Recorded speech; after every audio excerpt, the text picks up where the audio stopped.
OJK yang mana mengumumkan bahwa penggunaan pay later tembus di atas 6 triliun rupiah Pak di bulan Maret 2024 ini. Bagaimana tanggapan Anda di APPI? Silakan Pak Suwandi. Ya, Mas Bram, outstanding pembiayaan pay later yang mencapai di atas 6 triliun pada akhir Maret 2024 tentu mencerminkan pertumbuhan yang signifikan ya dalam adopsi layanan ini. Angka tersebut tentunya menandakan bahwa pay later telah menjadi bagian penting dalam ekosistem keuangan digital di Indonesia dan tentunya memberikan alternatif pembiayaan yang mudah dan cepat bagi konsumen. Yang saya harapkan tentunya ke depannya masih terdapat potensi peningkatan yang lebih besar lagi seiring dengan bertumbuhnya juga perekonomian Indonesia terutama di sektor digital. Sebagai dampak semakin tentunya bergesernya pola perilaku masyarakat dalam bertransaksi, Mas Bram. Oke baik Pak Suwandi, sebetulnya dilihat begini dari trennya ini menjadi tren yang cukup meningkat begitu ya dari masa ke masa. Anda melihatnya untuk pay later cukup ramai peminat. Ada faktor apa sih di sana Pak Suwandi? Ya, kalau kita lihat fenomena peningkatan penggunaan pay later tentu menunjukkan bahwa masyarakat ini kan tentu di dalam merencanakan keuangannya mereka dia semakin nyaman dengan model pembiayaan pay later yang sebenarnya kalau dalam bahasa Indonesianya apa sih Mas Bram? Ini kan sebenarnya beli barang dicicil, betul nggak ya? Beli barang dicicil.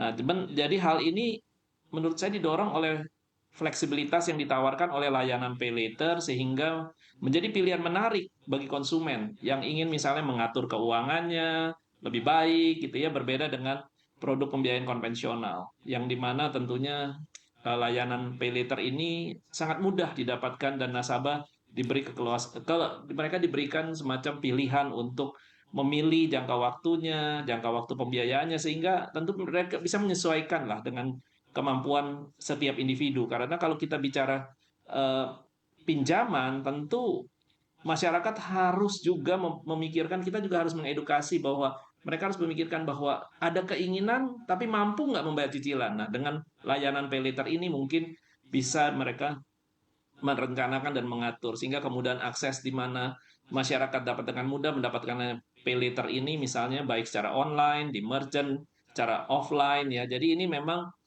satu hal yang kita nggak temukan dulu di masa-masa yang lalu, Mas Bram.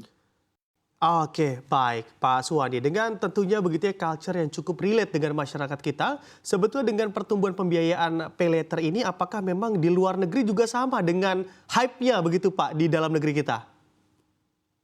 Ya, saya yakin hype-nya sama. Tentu kembali lagi hype-hype seperti ini ya bagi penyedia pay later juga perlu ingat bahwa ini adalah pembiayaan. Jadi sebelum menyetujui tentu mereka harus melihat kemampuan finansial daripada calon debiturnya atau calon peminjam. Jadi hype seperti ini sebenarnya bukan hanya terjadi di Indonesia, di mana-mana ya di luar negeri pun juga beli barang dicicil udah menjadi satu hal yang biasa dan ditawarkan oleh merchant-merchant di toko-toko atau ya karena ini menjadi bagian daripada juga mendorong consumerism dan pertumbuhan ekonomi di masing-masing negara, Mas Bram.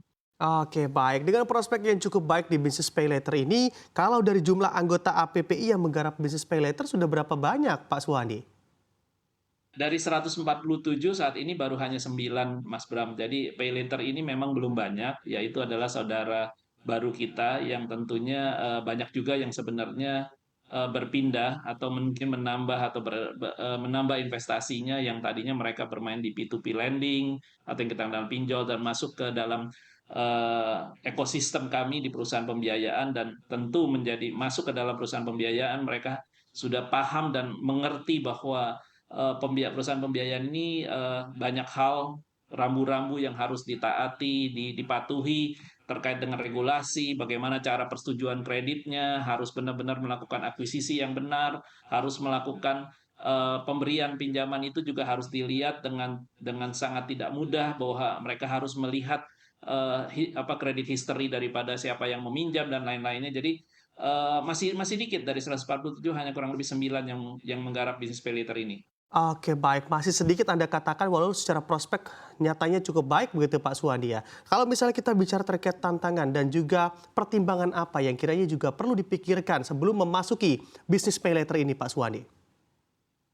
Ya, tentu pertimbangan sebelum masuk Pertama ya tentu kenapa orang masuk ke dalam bisnis paylater ini, karena mungkin mereka secara bisnis mempunyai ekosistem, ya. Di misalnya contoh, Shopee ya, tentu dia sudah masuk ke dalam, komersial, perdagangan dan lain-lainnya. Nah, terus mempunyai basis jumlah customer yang besar. Jadi dia menawarkan kepada pelanggan-pelanggan Shopee-nya, dan Shopee ini sendiri sekarang punya perusahaan pembiayaan yang bermain di paylater. Artinya kalau mau beli mungkin bisa, barang yang dibelinya bisa dicicil. Nah, ini bisa menjadi satu ekosistem yang kita bilang close loops ya.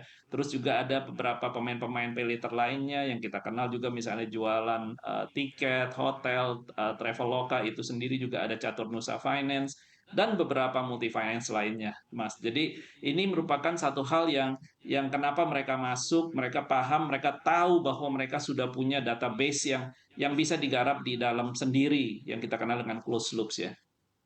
Oke, baik Pak Suwandi. Dengan tentunya menjaga kualitas dari industri paylater ini, apakah memang sudah saatnya untuk aturannya juga diperketat oleh regulator, Pak Suwandi? Ya, saat ini pelaku-pelaku paylater termasuk kami asosiasi dipanggil juga lagi sedang menggarap bagaimana aturan-aturan secara market conduct ya, secara etikal, bahwa kita juga harus apa namanya, mengedukasi masyarakat. Asas perlindungan konsumen juga harus dijaga. Artinya bahwa kita memang punya potensi begitu banyak customer yang ingin meminjam, tetapi tidak semua mungkin bisa diberikan pinjaman karena, apabila kita misalnya, memberikan pinjaman kepada orang yang belum mampu, tentu ini kita kan akan merasa berdosa ya. Artinya kita tidak mengedukasi karena, kita menginginkan masyarakat Indonesia yang sudah siap meminjam dan memang kita bisa mengedukasi bahwa kalau pada saat meminjam mereka bisa mampu membayar cicilan. Oke, baik. Pak Suwandi, kita ketahui bersama di fintech lending ada aturan begitu ya terkait nasabah hanya boleh memakai atau menggunakan 3 platform saja. Apakah ini juga perlu diterapkan di industri dari paylater? Apakah Anda juga menilai ini juga sebetulnya untuk menjaga kualitas perlu diterapkan di industri paylater? Kalau di paylater kan hanya satu ya Mas Bram, platformnya. Artinya bahwa mereka memang melalui satu platform ya, yang memang mereka, pakai untuk sebagai media untuk customer, melalui platformnya mereka sendiri, perusahaannya itu punya platform ya. Jadi kalau di, P2P saya kurang paham tentang, aturan yang ada, tetapi yang seperti saya sampaikan bahwa OJK juga sedang, melihat berbagai, apa namanya, sudut bagaimana buy now pay later ini berbeda. Kalau misalnya kalau di P2P itu kan memberikan pinjaman tunai ya, pinjaman cash. Kalau di kita tidak dalam bentuk tunai, yaitu mereka kan, buy now pay later itu sama dengan orang beli kendaraan, motor, mobil, mereka beli barang dan dicicil gitu loh, Mas Bram. Oke,